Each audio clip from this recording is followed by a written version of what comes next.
I'll start by telling a story about our house in the mountains. We have a place by a lake, and lots of people come by, and they make meals, and they hang out, and we sit by the lake, and we go skiing. And every time I go up, every time I return after a couple of weeks gone, I can't find anything in my kitchen. And that's because every friend of mine who comes up to make a meal has a different way of classifying the things in my kitchen. So you'll understand why I'm telling you this story right now. So like, for example, I always keep the drinking glasses here and the wine glasses here and the mugs there, but I have friends who think that wine glasses and mugs are sort of a specialty version of a drinking implement, so they belong together. And I have friends who put the salt with the baking stuff and others who classify it with the herbs. And so like every time I come back, it's always like a little exciting to figure out, now where is everything? And like what's the underlying classification scheme that my friends who help clean up the kitchen use? And I think that's what you're going to find when you see the DSM.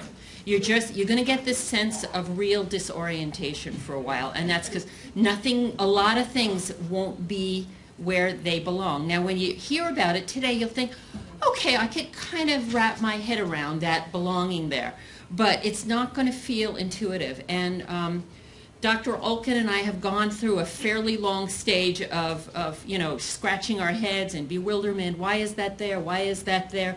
How come they're rearranging there? And then, fairly quickly we've now gotten used to what the new DSM is going to look like. What we're going to do today is try to give you a lot of the structural changes, because we know you can all look up a disorder and say, okay, the criteria are going to change from this to this.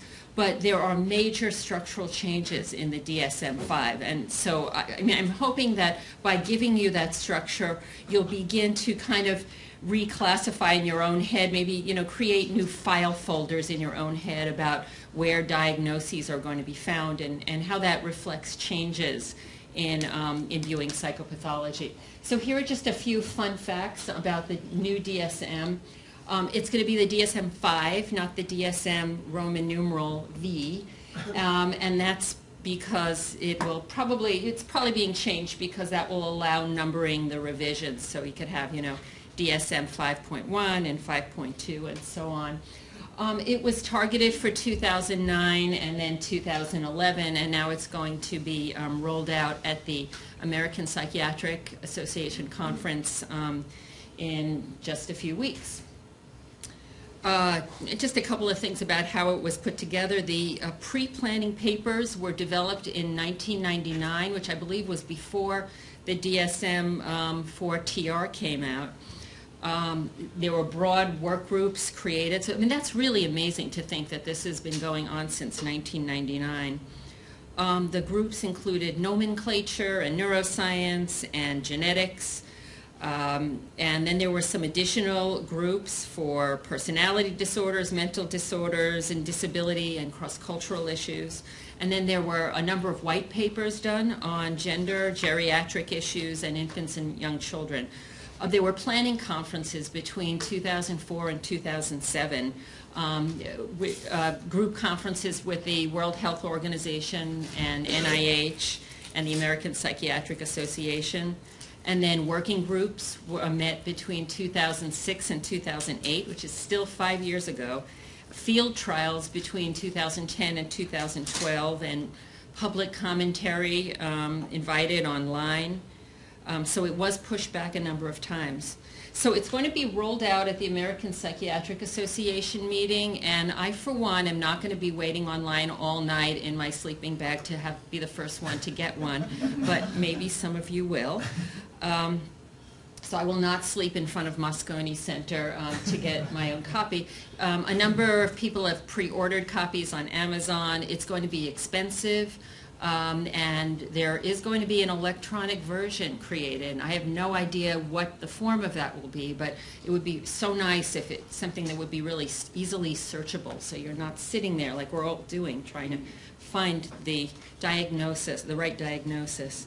There's going to be a 2-year grace period for implementation, And I believe that's because ICD-11 is going to be coming out in 2015. So that will sort of, the goal is to have the two books have fairly consistent diagnoses and numerical identifiers. So we'll see if that's possible, but that is the goal. So we have a couple of years to, you know, kind of get comfortable with this before we're expected to use it. I found something on HIPAA last night that said that there's still going to be an ICD-10 requirement by October this year. So learning the DSM-5 does not mean that you don't have to learn the ICD-10 diagnoses for billing and for, you know, for reimbursement. So that's all. You can move it ahead there.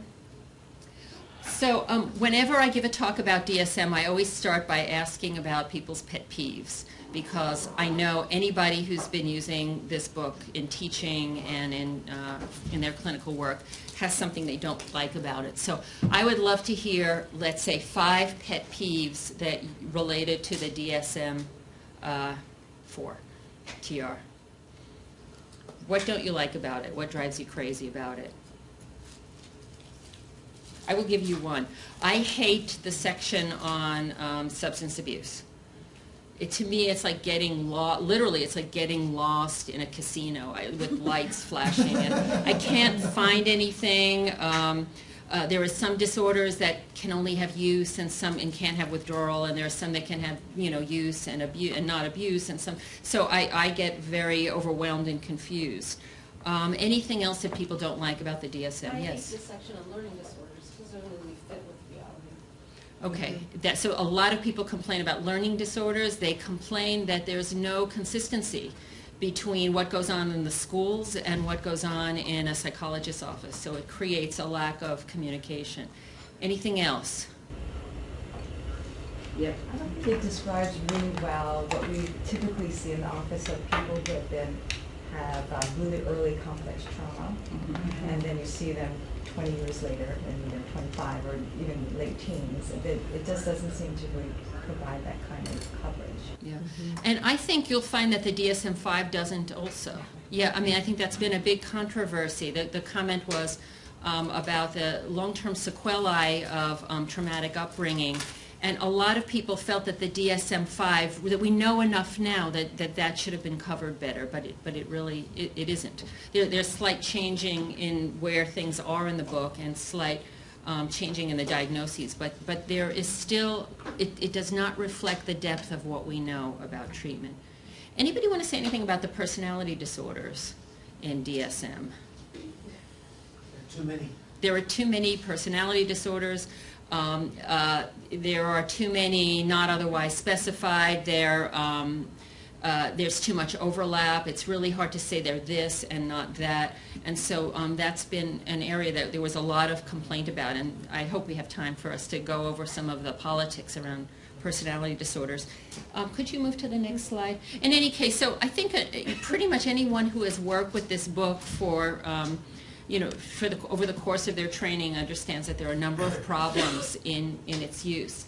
Now, each DSM, we're now talking about the 5th DSM, 5th major revision, and each DSM has tried to address problems that existed in the earlier ones.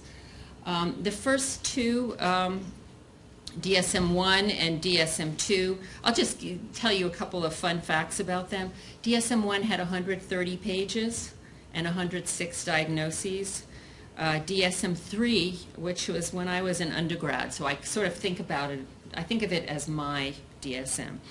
It was the first attempt to increase reliability and clarify inclusion and exclusion criteria, and it had 265 diagnoses and a great attempt to define very clearly the nature of the different disorders.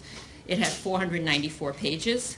DSM-4 had 297 diagnoses, and DSM-4 TR had 365. This has 934 pages. So basically, you know, if you bench press the DSM, you're stronger now than you would have been 50 years ago. And so I lift this several times a day, and I'm very strong. Some of the problems with DSM-4 is it's not very user-friendly. It's hard to find your way around a 940-page document. There are 9 different categories for diagnostic uncertainty. There are these huge, not otherwise specified residual categories that everybody uses. In the eating disorders part of the DSM-4, I have heard that 60 to 70% of diagnoses are the NOS, not otherwise specified category. You also have provisional diagnosis, diagnosis deferred. It's basically, it's sort of it gives you a lot of room for ambivalence, but that's also a message that there's a problem with the diagnostic categories if so many of us feel the need to move to those residual diagnoses. And also there's a real problem, you know, in DSM-4 there was an attempt to at least address culture in a special appendix, but it's stuck in the back, and so it does not really influence us when we're in the process of deciding on a diagnosis. If you stick something in the back, it does not get included so much. And it tended to be an emphasis on culture-specific disorders rather than really incorporating culture into your diagnostic process. So DSM-5 tries to address that somewhat, but I think we still haven't gone as far as we need to go.